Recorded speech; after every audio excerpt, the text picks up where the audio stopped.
Ranjus free time vlog. இன்னைக்கு நம்ம குக்கர்லயே எப்படி கேக் பண்றதுன்னு பார்க்கலாம். அதுக்கு வேண்டிய ingredients எல்லாம் இங்க வெச்சிருக்கேன். 1 கப் வந்து sunflower oil.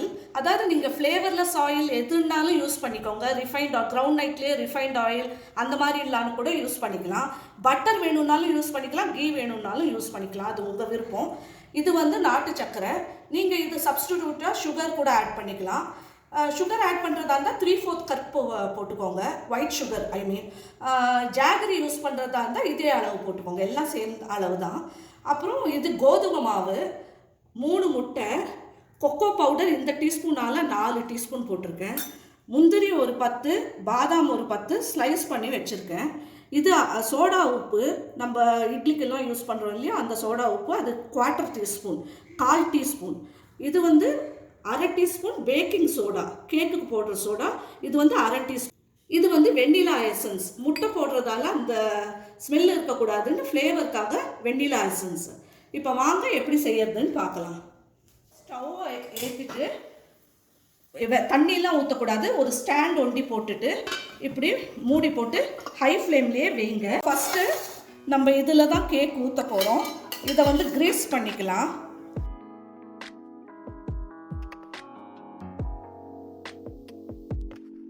எல்லா இடமும் பரவுற மாதிரி தடவிக்கோங்க. இதில் கொஞ்சம் கோதுமை மாவு போட்டுக்கோங்க. அதை எல்லா இடமும் பரவுற மாதிரி இப்படி டஸ்ட் பண்ணிக்கோங்க.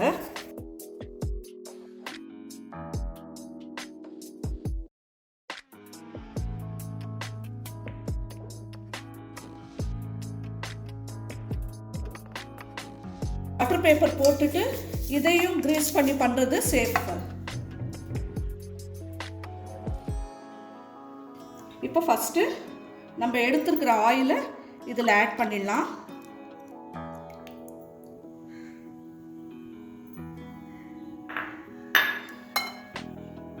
அதில் வந்து இந்த நாட்டு சர்க்கரையை போட்டுடலாம்.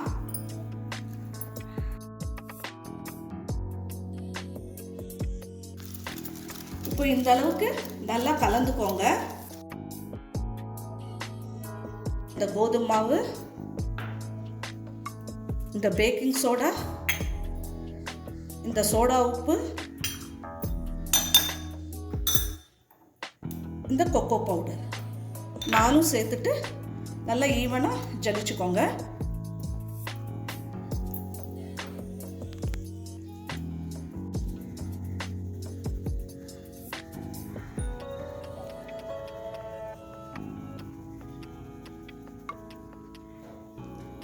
இந்த மாதிரி எதாவது கட்டி இருந்தால் கூட இந்த ஸ்பூனில் இப்படி பண்ணால் வந்துடும்.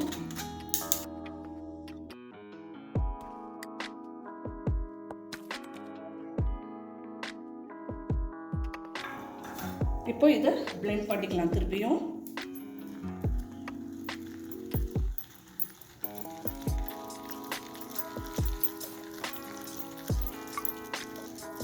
ஒரே பக்கமாகவே பிளெண்ட் பண்ணிக்கோங்க.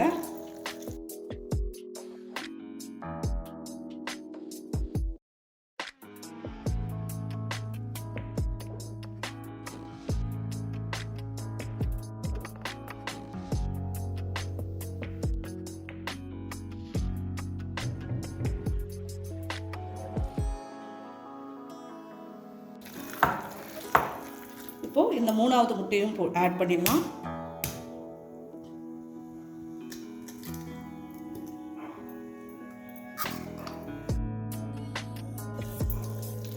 இப்போ இந்த வெண்ணிலா எசன்ஸும் ஊற்றிடலாம் இந்த ஸ்டேஜில்.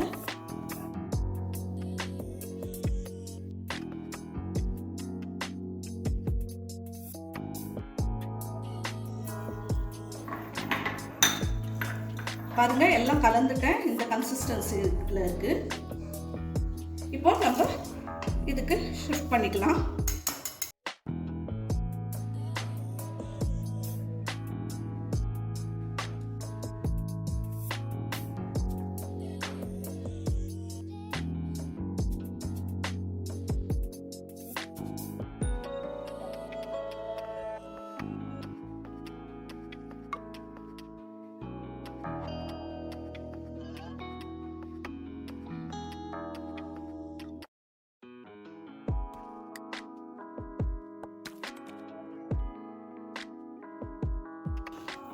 இப்போது அங்கங்கே நம்ம பேக்கிங் பவுடர்லாம் போட்டோம் இல்லையா, அந்த ஏர் பபிள்ஸ் இருக்கும்.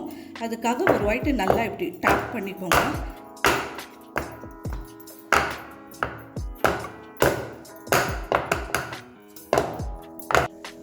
ஆக்சுவலாக என் குக்கர் வந்து இந்த மாதிரி ஸ்டெயின் ஆகிருக்கு. அதுக்கு அந்த ஸ்டெயினை எப்படி போக்குறதுன்னு சொல்லிட்டு நான் யூடியூப்லேயே நிறைய லிங்க் பார்த்தேன். அந்த லிங்க்கில் வந்து டிஷ்வாஷ் லிக்விடு, பேக்கிங் சோடா, அப்புறம் வினிகர், அது 3 போட்டு தேய்ங்க போயிடும் அப்படின்னு சொல்லியிருக்காங்க. நான் வந்து தேய்ச்சி கூட பார்த்துட்டேன். ஆனாலும் ஒரு தடவை பண்ணும்போது இந்த மாதிரி ஸ்டெயின் ஆகுது. உங்களுக்கு ஏதாவது வேறு மெத்தட், ஈஸி மெத்தட் க்ளீனிங் தெரிஞ்சால் எனக்கு ஷேர் பண்ணுங்கள் கமெண்ட் பாக்ஸில்.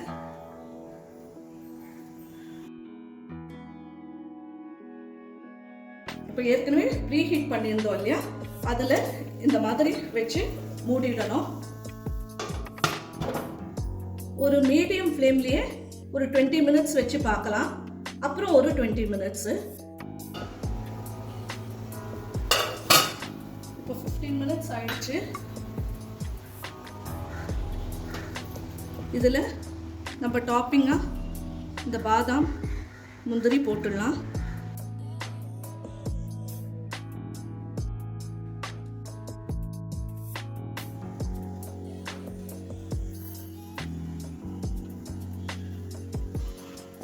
பண்ணி பார்க்கலாம்.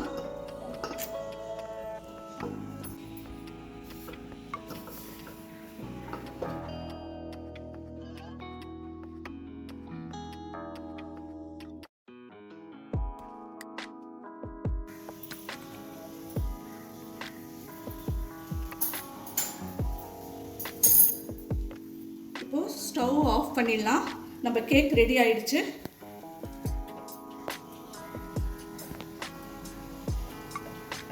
மேலே போட்ட கேஷ்யூஸ், பாதாம் எல்லாம் நல்லா ரோஸ்ட் ஆகி வந்திருக்கு பாருங்க.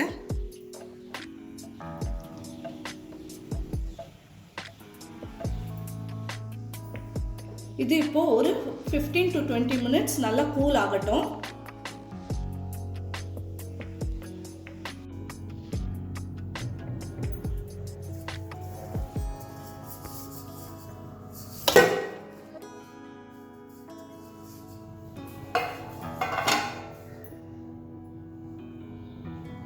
இப்போ நம்ம கேக்கை எடுத்தாச்சு.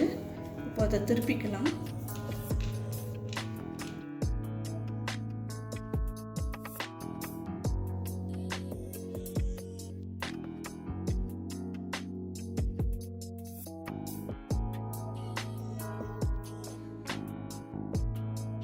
இப்போ பாருங்க எவ்வளோ சாஃப்டாக வந்திருக்கு பாருங்க நம்ம கேக்கோட ஸ்ட்ரக்சர். பாருங்கள், இப்போ நம்மளுக்கு ஈஸியாக வீட்டில் இருக்கிற பொருளே வச்சு எப்படி குக்கரில் கேக் பண்ணுறதுன்னு பார்த்தோம். நீங்களும் இது மாதிரி ட்ரை பண்ணுங்கள். இது வந்து ஒரு ஃபேமிலியில் 4 பேர் இருந்தால் இதுவே 2 நாளைக்கு வரும். இந்த ரெசிபி நீங்கள் ட்ரை பண்ணுங்கள். பிடிச்சிருந்தா லைக் பண்ணுங்கள், ஷேர் பண்ணுங்கள், கமெண்ட் பண்ணுங்கள், சப்ஸ்கிரைப் பண்ணுங்கள். பக்கத்தில் இருக்கிற பெல் ஐக்கானை ப்ரெஸ் பண்ண மறந்துடாதீங்க.